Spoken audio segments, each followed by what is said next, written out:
Hello, everyone.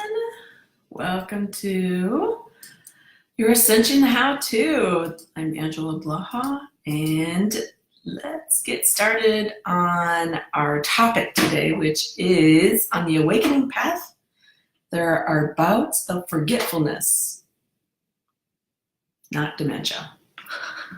What do I mean? So, I had a client reach out to me yesterday who had talked about how she had this experience of forgetting everything. Like it was like she couldn't remember anything, right? And it was she had gone to work and then she felt like she was like, I don't know, going crazy, or you know how sometimes when we forget about stuff, we're like, oh man, what's happening to me?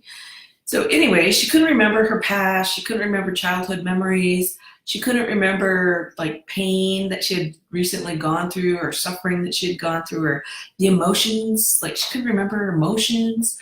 Like the entire experience was about connecting so deeply with her soul self that the soul said, you know what? We're going to not remember anything except for peace and joy and your essence. It's true. These periods within your awakening process actually happen. And you get these little sneak peeks, I want to call it, of where you are so connected with the soul self that you can't remember anything about your humanness. They are deeply profound experiences that are so aligned and so peaceful and so like it's almost they're almost periods that are indescribable.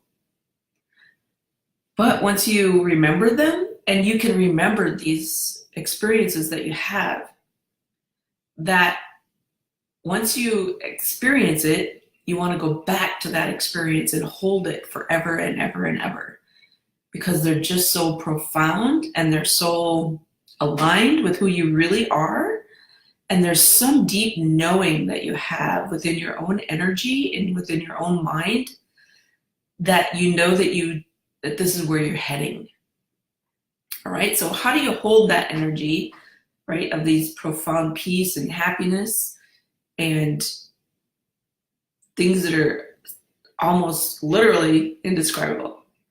So here's what I recommend, and this is what I've done to hold those kinds of experiences so that it becomes my daily, everyday life.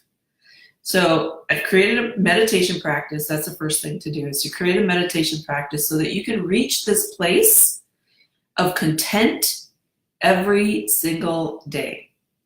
And that is probably your purpose of meditation, is to release all the stress of the body, all the stress of the emotions, all the stress of your thought forms, so that you can move into this space consciously. Like you want to bring it into your awareness, and this is your intent of what you're going to do, is to move into this space of pure bliss so that it becomes a part of your daily life.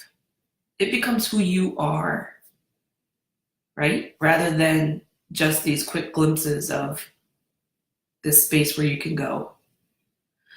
The second thing to hold this energy of peace is to release your belief systems and the emotions.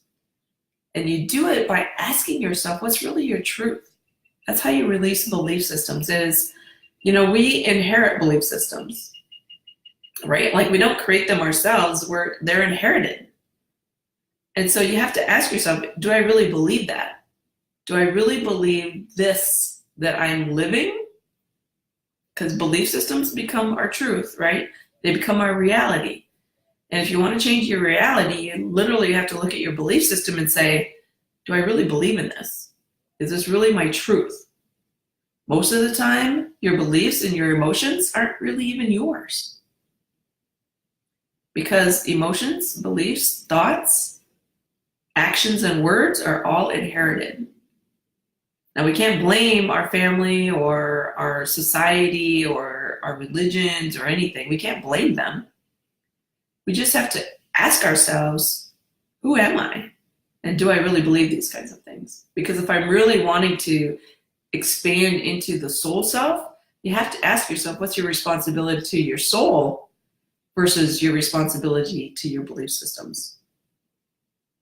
The third thing that I recommend is when you have these experiences, right? Like, ask your DNA and your cells to hold the energy of this experience.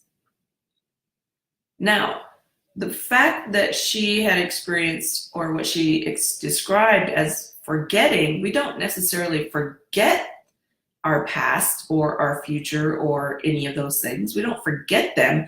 We literally, what happens is the cells and the DNA unattach from the experience so that you can experience more happiness, this blissful kind of energy, and it shifts your consciousness. Because what happens now is she will want that experience more and more and more and more. So she will do whatever it takes, releasing of the belief systems, changing of the DNA, releasing from the emotional body, in order to get and to be that being that she felt, the peace, the joy, right? That pure connection with your essence, your soul self. Like, she will do whatever it takes now to get that and to be that in this human form, in this third dimensional experience. The fourth thing is to practice being and responding in peaceful ways, right? Like, take the energy of those extreme experiences that we have, of the pure blissfulness, and respond that way. What this does is it reprograms the mind into helping to hold the energy and the feeling of that experience, of that blissful, peaceful, heavenly, it is very heavenly kind of an experience. So if you have questions about how this works, if you have questions, now keep in mind that these experiences will become more and more common as we shift our consciousness, right? We're on the ascension path in here. As we shift our consciousness, this will become more and more our norm. So if you're having anxiety about that, or if you have some sort of worry about that, or if you don't understand what's happening, please reach out. We are not here to have this experience by ourselves. And because some of us have already had that experience, we can give you answers so that it makes sense, so that you're not floundering around for years like I did. So again, if you have questions, let me know. Ask them in the thread or send me a message. Or if you need a private one-on-one session, right? Like, reach out. Until next time, we love you dearly and have an